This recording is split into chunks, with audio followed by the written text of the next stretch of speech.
Thanks, Vivek.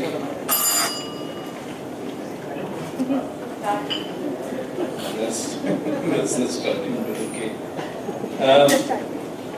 We virtually demanded this session, and Vivek was kind enough to give us a chance to share some of our thoughts. And I think the idea of a conversation really appeals to me, the Northeast and the Northwest kind of thing. But what I want to, I'll start, if you would be okay with that, I'll start briefly and then maybe you would like to respond and add some points, and perhaps you can then throw it open however you want to do it. Now, as you've heard from different speakers and people from Assam in the past couple of days, from Mitra Fukan, Arapa, Kalita and others, the issue of conflict is something that endures and is built perhaps into the psyche of people, but it's certainly built into stories which are emerging over the last 10, 20 years, into literature, into books, yes, into films and music. Music plays a very important role in that. And I think that somebody talked about this morning and also in the recent past, I get this, when I talk about these issues, I get this feedback from some of my friends, why are you talking about the past? I mean, can't we move on? The thing is that the state in most, I find most academia and many others do not want to look at history, acknowledge history, what has happened. We cannot move on until there is an acknowledgement of what has actually happened. You heard a little of that in the morning, in the past couple of days, but from my perspective, I don't know what Yusuf will speak of in detail, but I'd like to look at this feature called the Armed Forces Special Powers Act. I was on a committee that the Prime Minister appointed some years ago to review the Act when all of you heard about the killing, I'm sure, of Manorama Devi in the Imphal area in Manipur in 2005. And soon after that, the review was announced. There were 5 of us. And we were given really a thankless task to review a law that was hated universally except by the security forces and the Home Ministry, the intelligence people. AFSPA has 6 basic clauses, of which 2 are really key.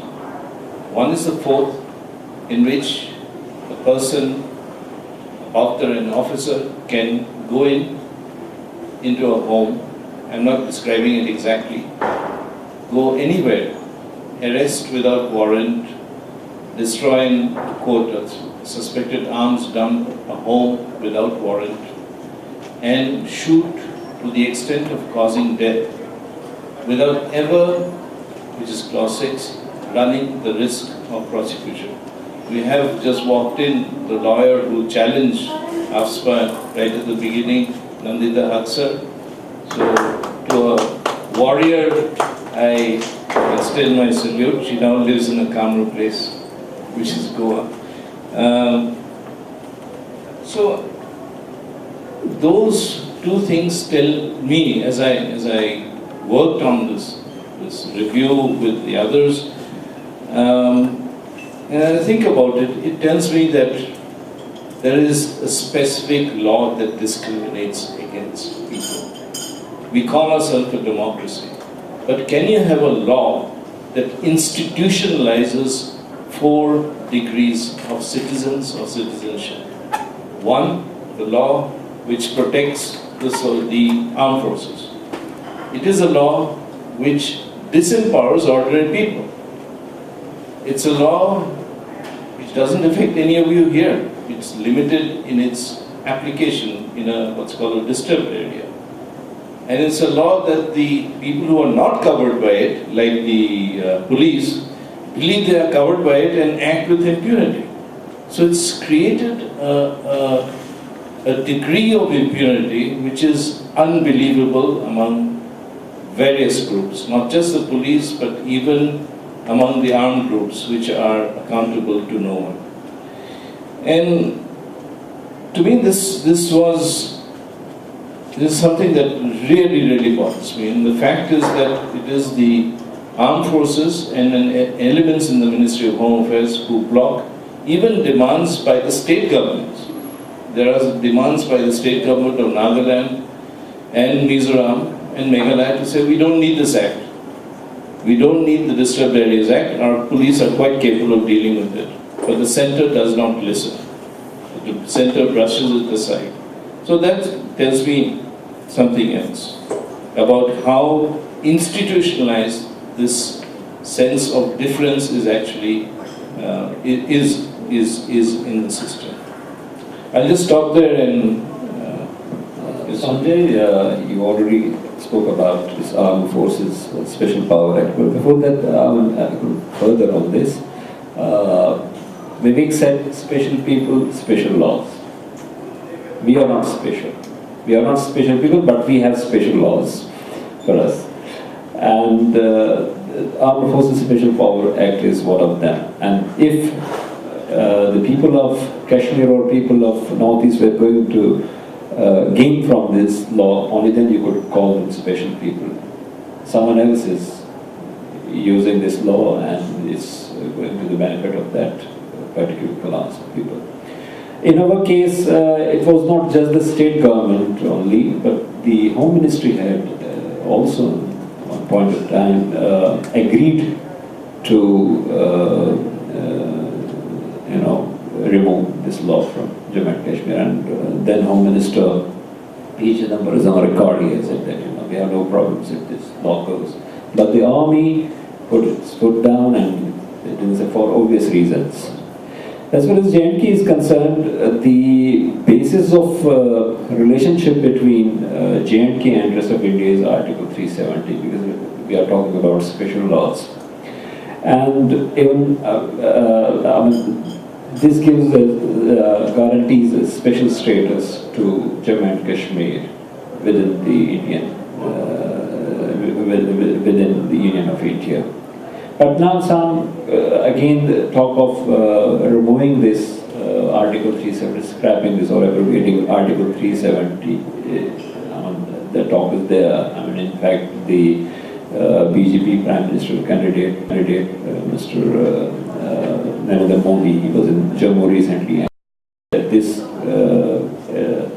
law has to, he didn't say this law has to go, but he put in a different way, saying that we have to have a discussion on this, whether this law should remain there or not. And at the same time, he said that only 50 families of J&K have benefited from this law, which is not true. And if you are challenging the basis of the relationship between J&K and rest of the country, you can well imagine what is going to happen in future. Back in Kashmir, people are asking that Government of India, and at one point in time, one of the Prime Ministers had said that Sikha is the limit. We are going to address the Kashmir issue. Even Atal Bihari Vajpayee said that the solution has to come within the framework of insaniyat. So on one hand you are saying this, on the other hand you are saying that that we have to take this law away, Article 370. So what message are you going to send to the people of Kashmir? Is it that we you can't trust us? On international level, you have already backed out from the pledge that you made to the people of Kashmir that we will hold a visit in Kashmir once the peace returns to the state. Of course, Pakistan is also responsible for that. That's beside the point. But now you are saying whatever there is between you and I, we are going to take that away. I think that is sending some message to the people of Kashmir that you can't trust India. And do you want that to happen, that you should not be trusted? What kind of image you want to have of yourself outside in outside world?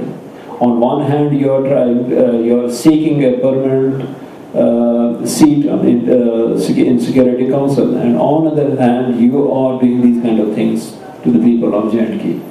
So my point is that if this relationship has to go, you have to respect the sentiments of the people, you have to respect the Article 370, which is the basis of the relationship between Delhi and Srinagar.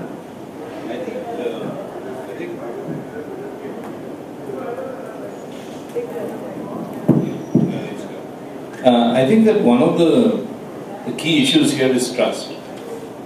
Do you really trust us? After 50, 60 years, do you think we're going to run away somewhere into the embrace of China or Pakistan or whatever? Do you trust us to be who we are and still protect, quote, national interest?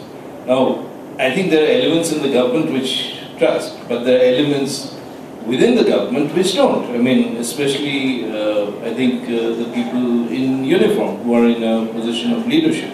And I often think that, you know, for instance, when we submitted the report to the Prime Minister and the Home Minister, it was a very clear and categorical report. It said, this law has no place in a democratic society. I'm not talking about 370, I'm talking about the armed forces special. It should be scrapped.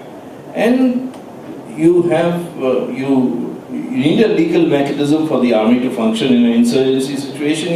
You can bring those, but you have it for a limited period. Here it's gone on for 55 years. In Kashmir it's there since 1989, 1990. So, and thousands of people have died. You know, I won't say tens of thousands, but thousands of people have died there and in the northeast in different states. So, when the state government says we don't need this, the center says we think you need it because we say so. You know, so I think this is a very important What gap. surprises me is the position that has been taken up by the authorities is that, you know, if our people come, people in the army people, if they commit any wrong, you are going to approach the courts. So we don't want to face the courts. I don't understand this. And they also say publicly that, you know, if we punish people and in the army, that would be, we will be, the morale of the security forces will go down. What do you mean by that? It should actually Are you encouraging them to commit such things? Is this, I don't understand this. The former DG of Nagaland, Chamanla, who served also in Kashmir, and they're falling out with KPS Gill on the encounter issue and so on. He says that my position is very clear. If there is one bad apple in the cart, you tackle it, you toss it out. You don't allow it to infect others. He said if you instill discipline, that is the ethos on which the armed forces work, it cannot have a detrimental effect. You're punishing what is going against the ethos of the system. Instead, you're rewarding, as you say. At least you are, directly, or you are encouraging people to commit these kind of atrocities against the people. You are sending a message across. Okay, nobody is going to, punish you for what you do. Okay, go ahead. And I think this is again something that many people in the rest of the country don't understand. I think in Kashmir and in the Northeast, I think we've had enough experience of this to understand that in many places the writ of the central government actually does not run. I'm not talking about insurgency control, but for instance, earlier this year, Chidambaram, who's now finance minister, but earlier was home minister, said, we have no problem with the civilian government has no problem with AFSPA being removed.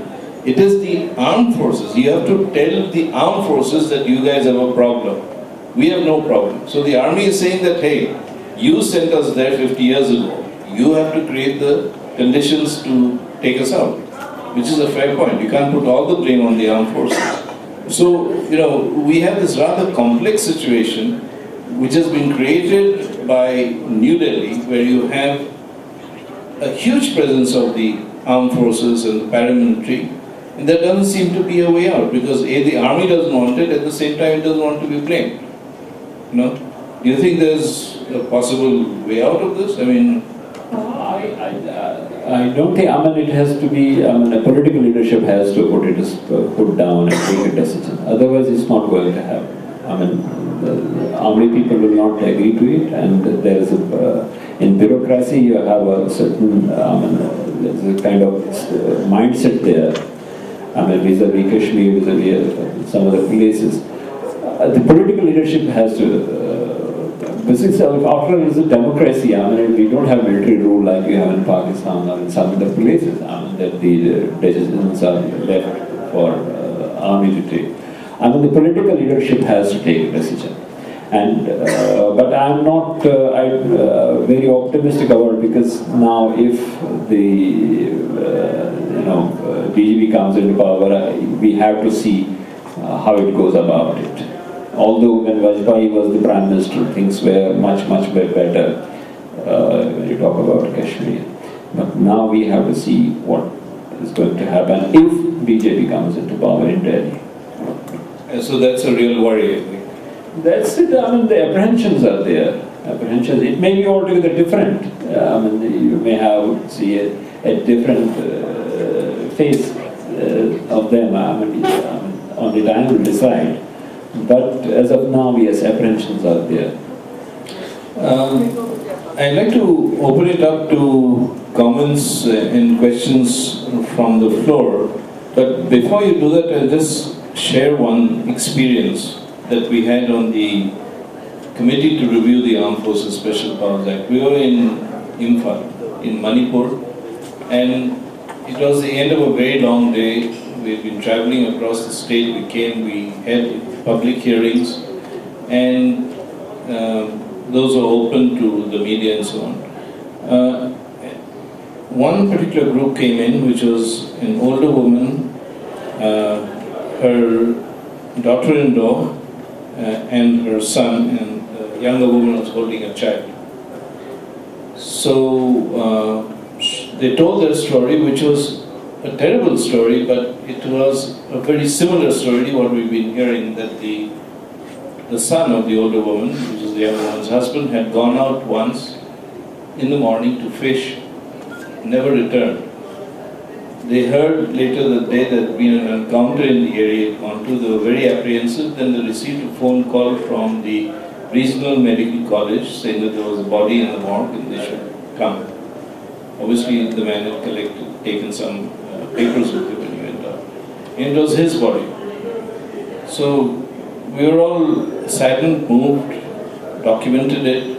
And then Justice Reddy, who was the chairman of the committee, thanked them. And we were preparing for the next one. Then suddenly the older woman got up. She said, "I have something to tell you." So everybody just like froze. So Justice Reddy said, "Yes, please, go ahead." She said, "All I want to say to you is this. I have no idea what your report is going to be like. I have no idea whether the people in Delhi will listen to you, but I want to tell you from my side that no mother of any son in this country should ever have to go through what I go through." And I say this not as a Manipuri, but as a mother. I think in every history of every movement, of every effort that we make to make some change, there are tipping points. And this, I think, for the committee, was the tipping point. And I'll never forget that as long as I live. I mean, I've seen many good things and bad things in life, but this is one experience I should have. But it's open. I have one thing regarding this Article 14 in the Constitution.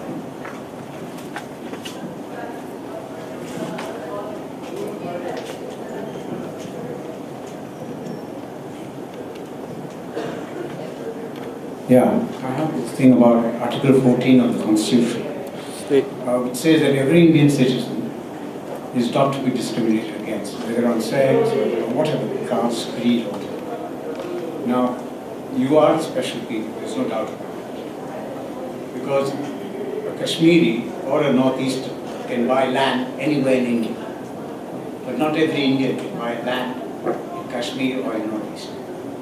Most of the states in Northeast. That's one. The other point is that is unfair is very obvious. So you are special people. I have to repeat this. You are these special people. Do you have such a law in Azad Kashmir? Article 370? Yes, you have. I mean, this, you can buy land in J&K only if you are a permanent resident of that state. And But that's not true in Goa. That law was passed way back in 1927 and again in 1932 by the Maharaja. And Article 370 has nothing to do with it. India has nothing to do with it. That was because the Maharaja was told that well-off influential families from Punjab, mainly Muslims from Lahore and Rawalpindi, will come to Kashmir and buy the land there. He felt insecure and he went for this special law that is called special state subject law. It has nothing to do with, I mean, some people are trying to drag this with, Article 370, but it has nothing to do. It is there right from 1927. Maybe there from my great-grandfather's time. I'm not concerned. Oh, so we are concerned with, no, hang on. We are concerned with today. Today a Kashmiri can buy anywhere. This law is applicable to the other side of Kashmir as well. No Pakistani can buy, I'm not really concerned with that. I only brought it up tangentially. The point is that every Indian cannot buy in Kashmir, but Kashmiris can buy anywhere in India. Yes. And the same applies to locals. So if you want a solution to this problem, you've got to change this law. That's all I have.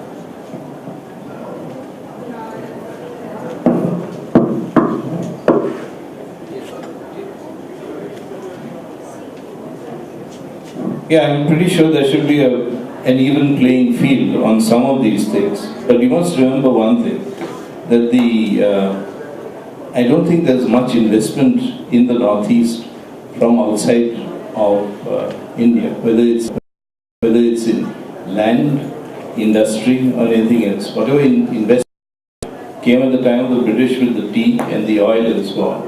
And the communities who moved, the Marwaris from Rajasthan, the Bengalis and the others who moved in the 19th and 20th, early part of the 20th century are mostly still there. Some have left, others have come in their place. But, this is an issue, it is a concern, but if you go to a place like Guwahati, you find that a lot of money that is coming into Guwahati, whether it's for property or for the shops that you see, the houses that are on sale, people who are buying are people from the Northeast, not just from the South. So there is a lot of movement of money within the region. But the government of India instituted a policy called the Northeast Investment Policy, NIPP, new NIPP, in 2008. A year later they had a review. Manishankar Raya was then Minister of the Northeast. Not 1 rupee had come into the Northeast in domestic investments. Not one.